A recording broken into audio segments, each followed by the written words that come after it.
The night before everything begins, poor Charles feels deceptively calm. On the surface, life moves on in familiar patterns. Hospital corridors echo with routine footsteps. Coffee cups clink at Kelly's, and people exchange polite smiles that hide old grudges and new schemes. But beneath that calm, tensions are tightening, loyalties are shifting, and several plans are already in motion. By the time Tuesday arrives, nothing will remain untouched. At the center of it all is Sidwell, a man who has always preferred control to chaos. For years, he has built his power carefully, making sure every move serves a larger purpose.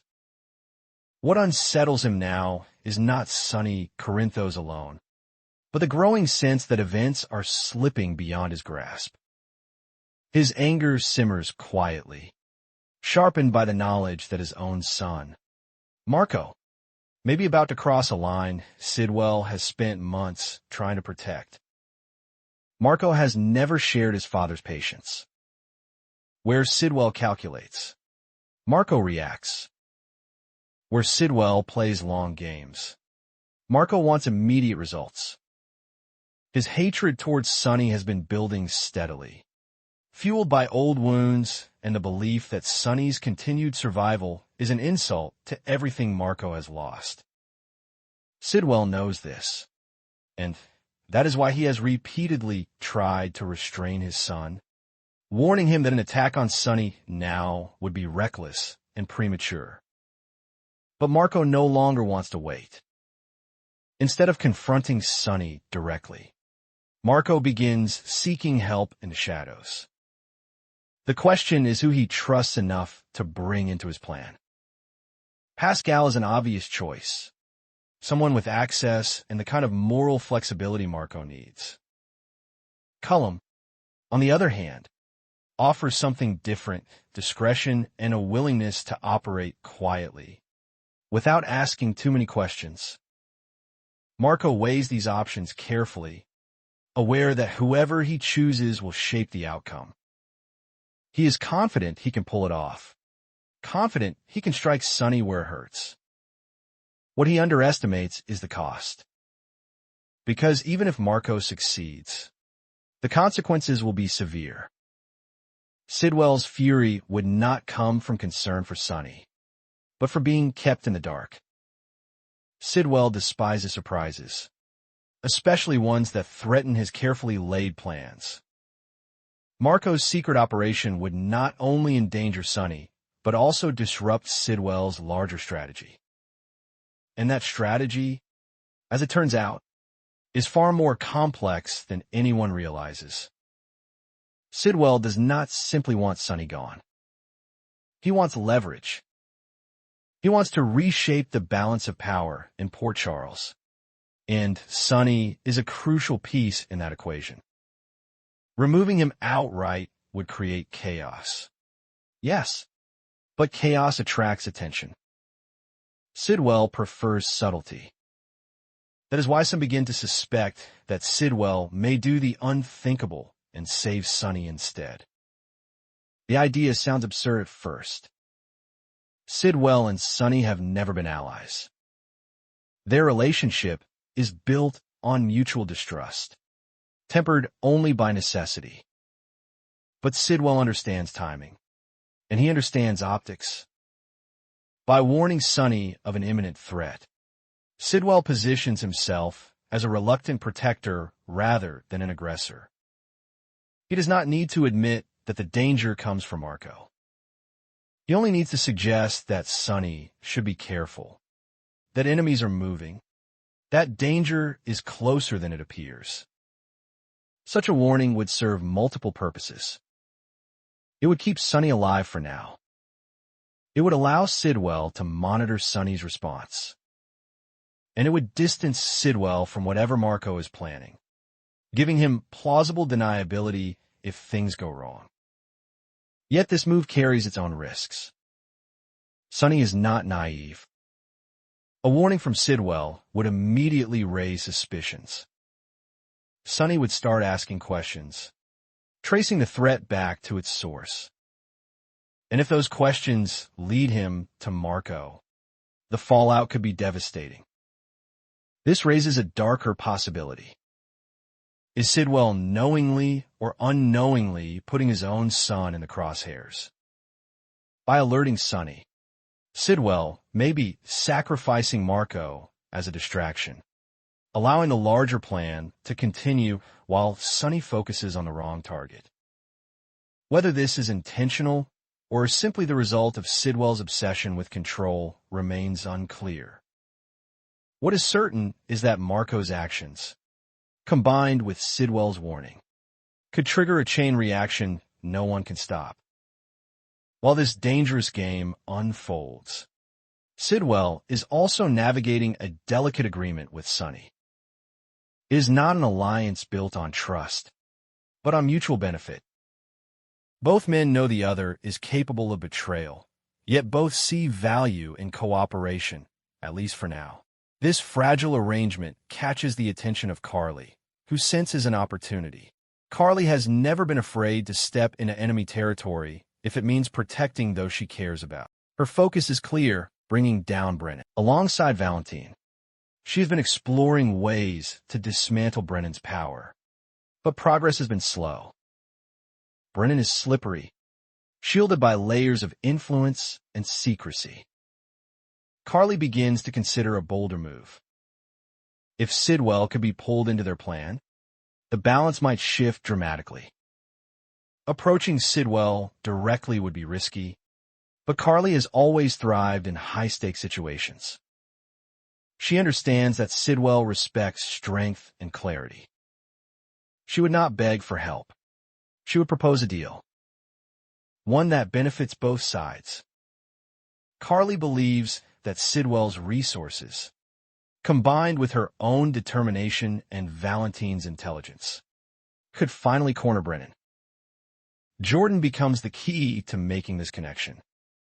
With her unique position and her ability to move between worlds without raising suspicion, Jordan can act as the bridge between Carly and Sidwell. On the surface, her role is simple: facilitate communication, ensure the terms are clear, and keep things from exploding too soon. But Jordan's true objective runs deeper. Jordan has her own reasons for engaging Sidwell. She does not trust him, and she never remembering how dangerous he can be when unchecked. Her long-term plan involves gaining Sidwell's confidence just enough to expose him. Every meeting, every agreement, every shared secret brings her closer to understanding his vulnerabilities. While Carly sees a potential ally, Jordan sees a target. This dual agenda makes every interaction charged with tension. Sidwell may believe he is manipulating Jordan, using her connections to strengthen his position. Jordan, meanwhile, is carefully cataloging his moves, waiting for the moment when trust turns into evidence.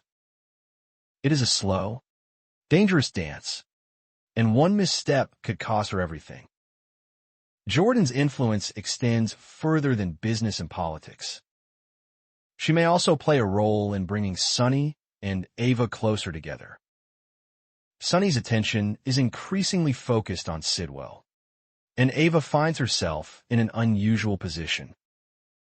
She has managed to earn Sidwell's trust, or at least his confidence, something few others can claim.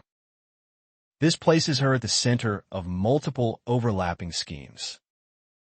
Ava understands the value of information, and she knows that aligning herself carefully could offer protection.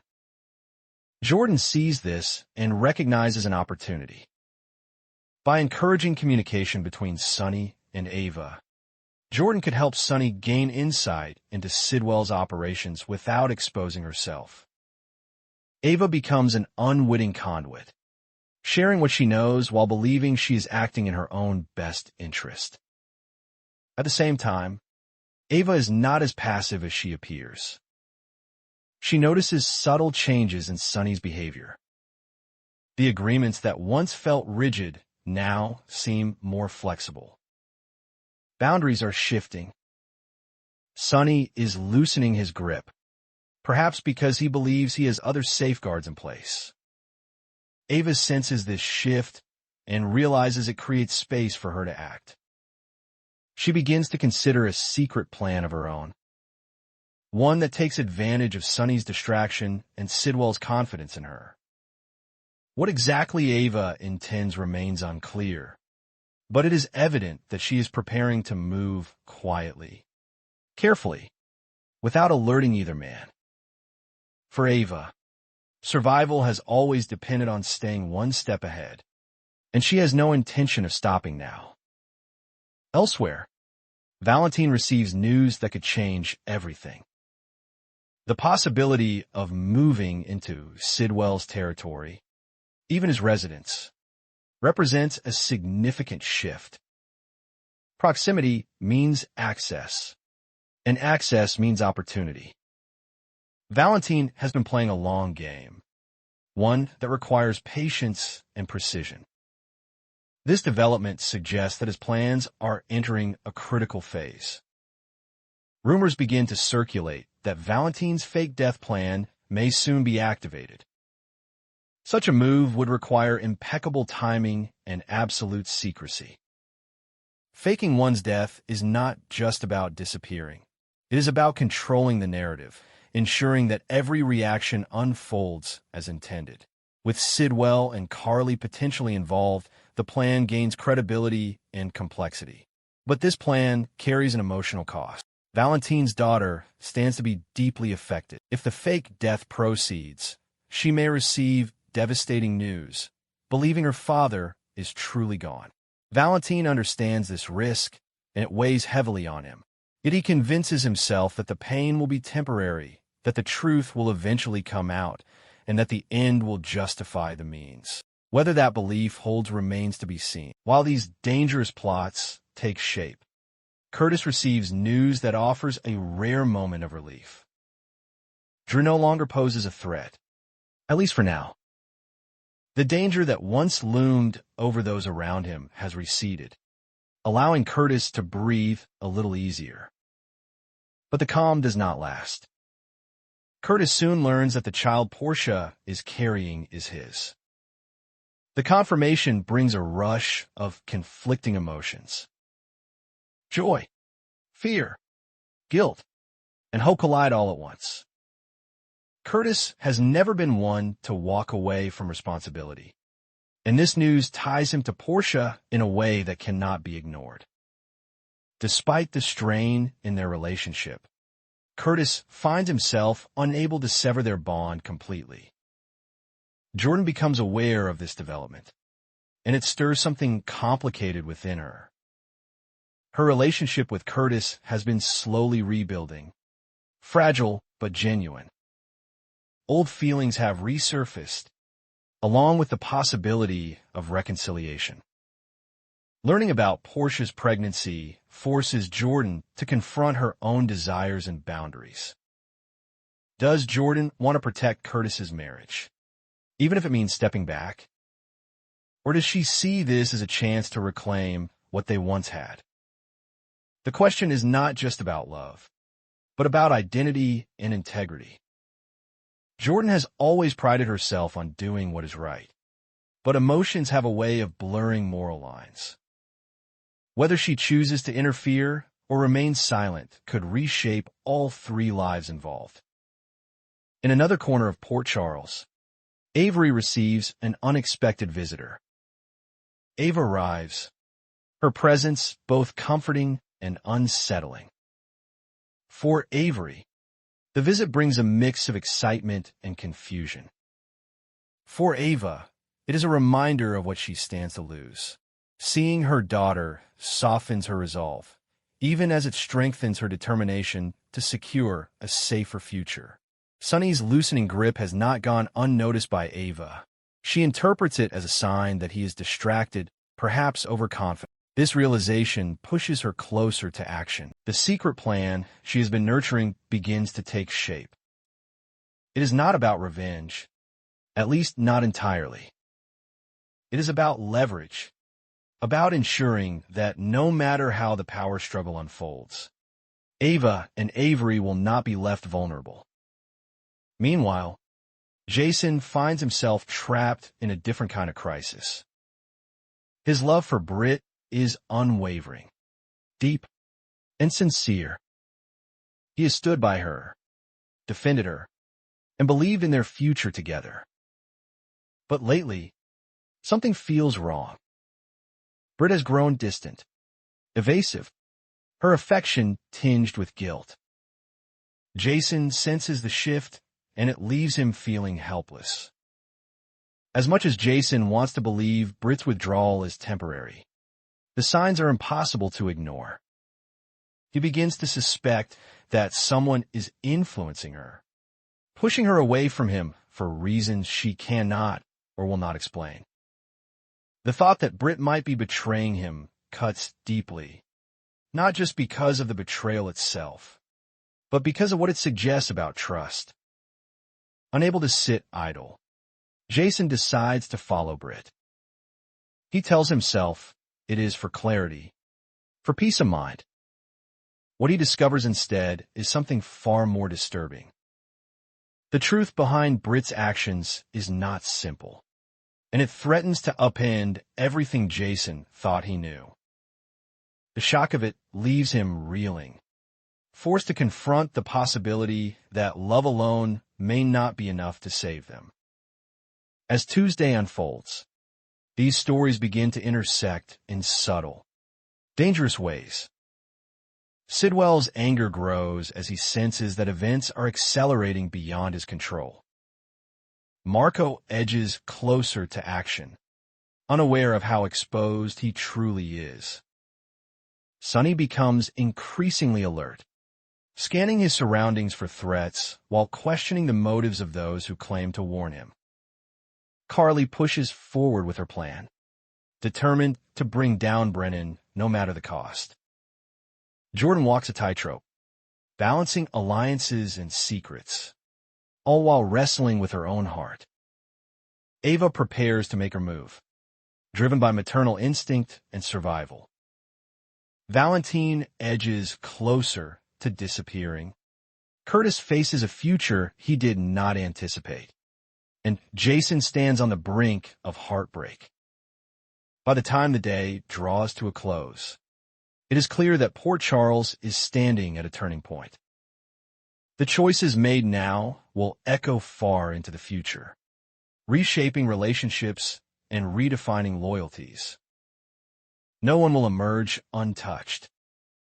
Some will gain power, others will lose everything, and a few may discover that the greatest danger comes not from enemies, but from those they thought they could trust.